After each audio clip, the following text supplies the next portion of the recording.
YouTube. If you guys are liking the CB vlog discussions we're having here, go ahead and hit subscribe down below, and that way you can see it every single time it happens. But let's get into it.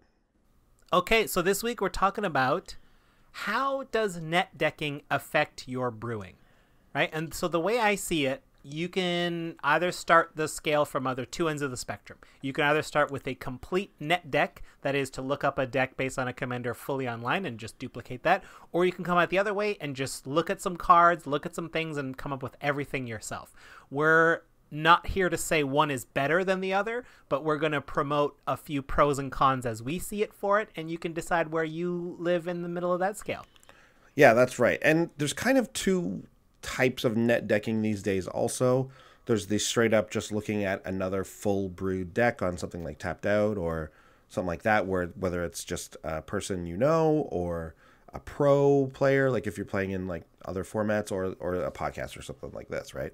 And then there's also the EDH rec way, which is looking up the commander or something, color combination, what have you, and then seeing the top recommendation. So those are two like the main types of net decking, as they say, that there are right now. Yeah.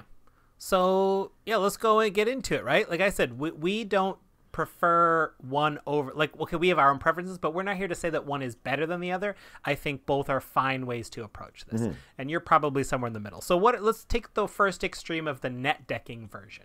What are some of the pros and cons of that? One of the easy pros is it's probably tuned, right? If you go to a net deck, people have put a lot of work into that and have probably worked on it a bunch. So you're going to get a deck that works. The cards do stuff and things happen the way they're supposed to. Yeah, exactly. They've kind of explored the possibilities for you already. They've maybe even played it a couple times and know exactly what's happening. I mean, I wouldn't say that's exactly what happens with our show, but we're mostly the idea men, and then play a little bit when we can, right? But we've never said we're giving you like super tuned, we've been playing with these cards for years types of decks, but you can get that. That's actually what, like you're saying, that's one of the big pluses. Yeah. Another one is in that when you come across a deck that's been built by someone else and been played by someone else, there's more advice on how to actually play it, what cards are more effective, what you should do if you get this combination of cards out, and that sort of thing. That can really help you with the win percentages there too. Yeah, the community gets involved, right? So like the community can help discuss and be like, oh, actually, is this card good in this deck? And people who know the deck are able to say like, you know what, actually I tried it and it didn't work for these reasons that you may not have seen. And speaking of the community, it also works well because when a new set comes out, the community's on board and is like, this card right here is perfect for deck XYZ, which I have. And if you also have that version, you're like, oh, I guess that's great for my version of it too. Yes, exactly. Anyone who's on Reddit and who's on the EDH subreddit or just the Magic subreddit in general will know that whenever new cards are spoiled or previewed or what have you, people are already thinking, oh, this goes well with this type of deck because it has these cards in it. So this slots right in very easily. This can replace a card maybe that already exists in a deck and is like an upgrade on it or something. You'll know right away with that type of thing. Yeah. And like, another, the last pro that I think we want to mention is a big one is like, if you want to do some net decking, you have an amazing resource at edhrec.com. The gang there, you can just type in any commander and it gives you the average sort of best played set of cards there. There's going to be some variance. It doesn't do like a locked in 100 cards, but it's like the best of average kind of thing. But you're going to get a deck that does what it's supposed to do for the most part, for sure. Yeah, I think you're going to find a pretty strong deck on average if you just took all the EDH recommendations and just threw them together. I think you'd have something at least pretty solid there. Yeah, but there are some cons. With every pro, there is a con. So what are some of the cons when you do some net decking? Well, right away, I mean, if you took a commander and a deck that is fairly well known, people are going to know what to expect from the deck. Some commanders kind of end up running this way, which is why, our shows like Commander Cookout and Brothers War, basically most of the EDH content you're listening to likes to create like off the wall decks that so people don't see these strategies coming, and that's what you get when you brew a deck that isn't just straight from a net deck. So people can know what to expect if they know you've pulled this list from somewhere. Yeah. Another con that kind of sneaks up on you that you might not see coming is like you're usually getting a more expensive version of the deck. If everyone like that's sometimes why certain commander cards spike in price, because a commander comes out and is like, this is perfect in that commander. So of course everyone wants it for that new commander, that new exciting commander, and now that card is a lot of money. So if you're going to put that version of that deck together, you're going to get all those expensive cards. They are expensive for a reason because they're always in the decks. Yeah, exactly. This can also, I feel like sometimes this happens where people think it's going to be good in a deck and then the price goes up. Like people like either speculate on it or the card stores themselves see that and they think it's going to be worth that much. And then sometimes it doesn't fully happen. I feel like the Blade of Selves was that. At first it was really low. Then everyone got so excited. And now it's like, it's... I wonder what it's at now. It's dropped down in price from the large spike it had when everyone agreed it was amazing. But yeah, I feel like it's kind of come back down to earth a bit now. Can you confirm or deny that? Not if my website won't load. But because I remember playing with that card and being like, this card is not as good as we thought. I don't think it's a removal like magnet and. Like we've always said, like later in the game, it doesn't do anything if you're just 1v1.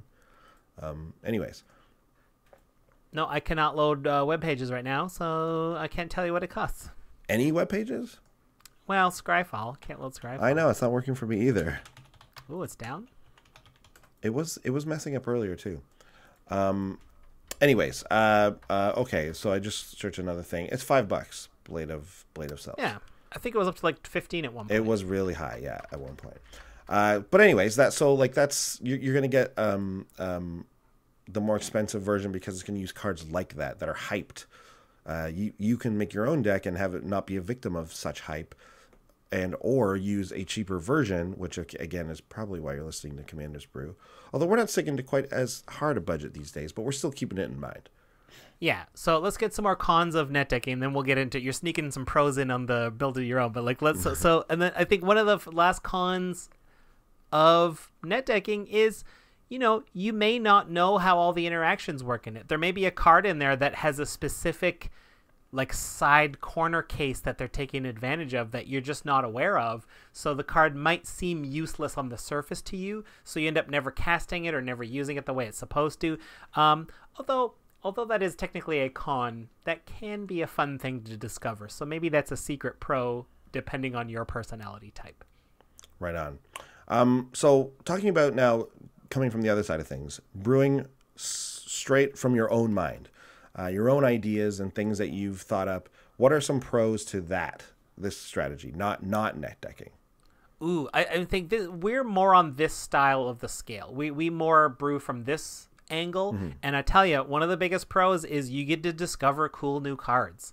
Like by looking for weird interactions that are around a theme or a keyword or a specific creature type or whatever, you find some fascinating cards out there that are like quite cool too. Like, we have a surprises and discovery section of our deck text for a reason, because we find new cards all the time. Yeah, absolutely. Another pro is that it can inspire you to brew other decks around the card you're looking for. So if you wanted to brew, say, some kind of graveyard themed deck, and then it turns out in looking for it, you find a bunch of other cards like on a completely different axis to what you thought you were going to be building, but you're like, hey, these actually work really well together. Like, I didn't see that this commander could actually take this other path to victory, kind of. So that can happen. That's your new deck. Yeah, exactly. I mean, that's happened with a lot of cards on our show.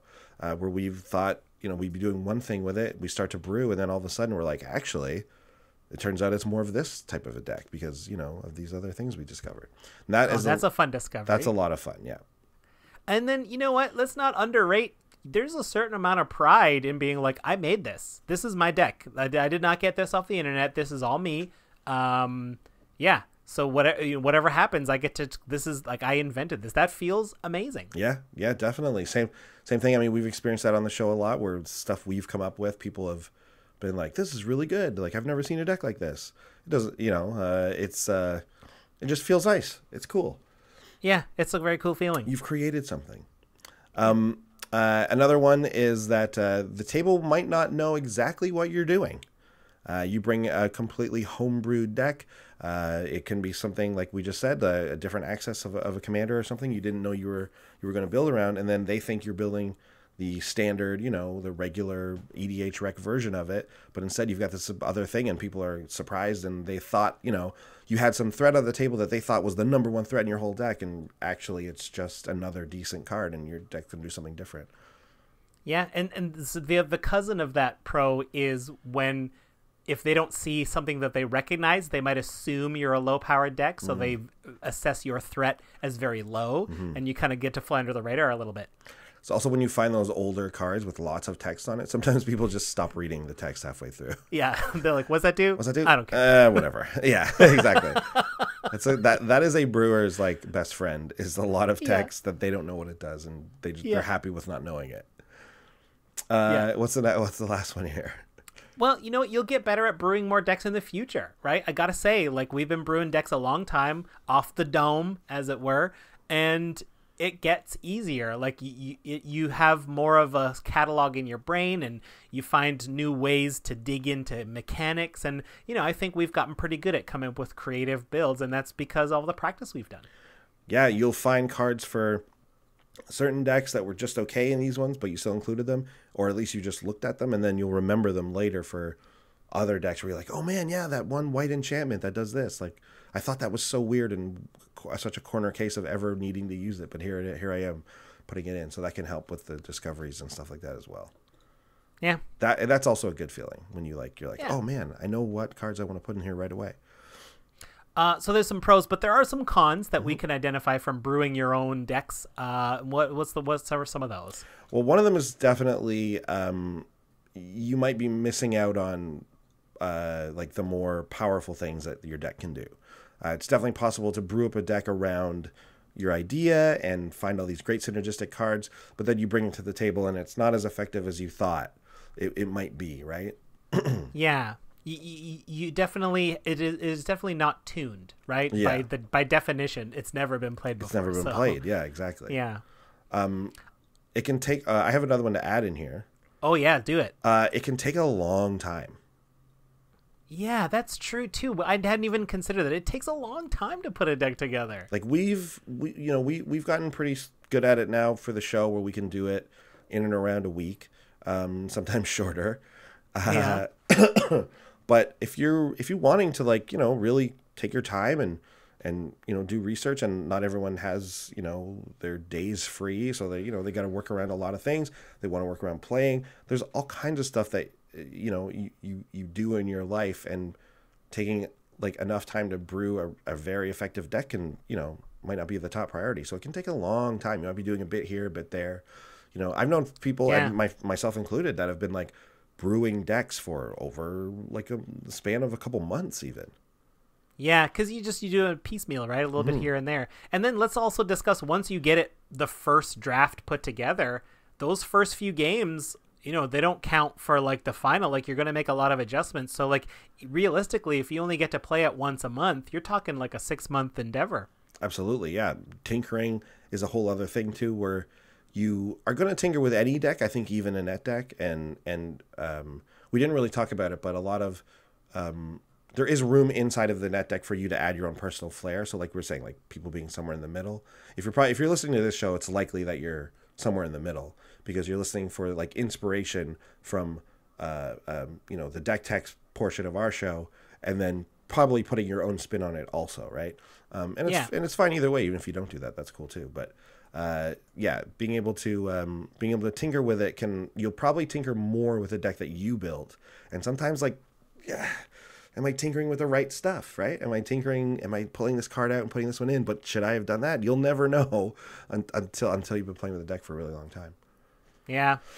And finally, there's one real con about brewing your own decks, is that you might get the bug. You might get hooked on brewing decks one idea leads to 2 ideas, leads to 4 ideas, and then pretty soon you have 500 decks in your brain like us, and it's a beautiful kind of torture. Yeah, exactly. Catching the bug. That's what we call it around here. Whenever we get somebody hooked on Magic and hooked on brewing decks, it's they caught it. Yeah, it's so funny. Like someone will be in the news, like, okay, how does Magic work? It's like, oh, here's a precon. Oh, that's fun. And then like a month later, it's like, okay, so I got 4 new decks. Yeah, and then you're like, aha, you got the bug. Gotcha. But yeah, so I mean, either way you want to look at it, there's certainly pros and cons to each side. A lot of this has to do with the types of decks in your meta, the types of players in your meta, where you're playing. If you're playing at a store, you're playing at your house, like what, right? There's going to be lots of differences there. That's going to influence how much time you have to devote to it. Right? Absolutely. Yeah. All of these things are going to influence how you brew decks, and don't let anybody tell you that any way you do it is wrong. Right? No way, man. Or right. Some people poo-poo net decks or whatever, and they think only homebrews are good. Not true. Because you can, like, some of the best, like, especially competitive decks, and I'm not even talking about Commander here, but, like, some of the best, like, competitive decks in other formats have been taking, like, a deck from a pro player and then making a change to it, and then it made it even better. So like now that's your version of that deck, right? So there's pride to be had there too. There's creativity to be exercised there as well. So don't let anyone tell you that there's one right way to make decks in Commander. Yeah. So that's it. I mean, like I'm more on the brewing myself kind of thing, but I think I've got a couple decks that started as net decky things that I just kind of like adjusted a little bit, use some inspiration from. But let us know how you do these things in the comments. Let us know which side of the scale you're on, and if you have any cool brews that you came up with yourself, like put them in the comments. Share a deck list there so we can all kind of read them together. Big thanks to all our patrons who make these episodes possible. Yeah, and if you want to check out more comedy videos, check out our Brews News playlist. Make sure you follow us on Twitch TV to see when we play live. If you want to chat with us, head over to Twitter. We're at Commanders Brew. And please hit subscribe to ding the bell and find out when we got new stuff coming out. See you next time. Bye.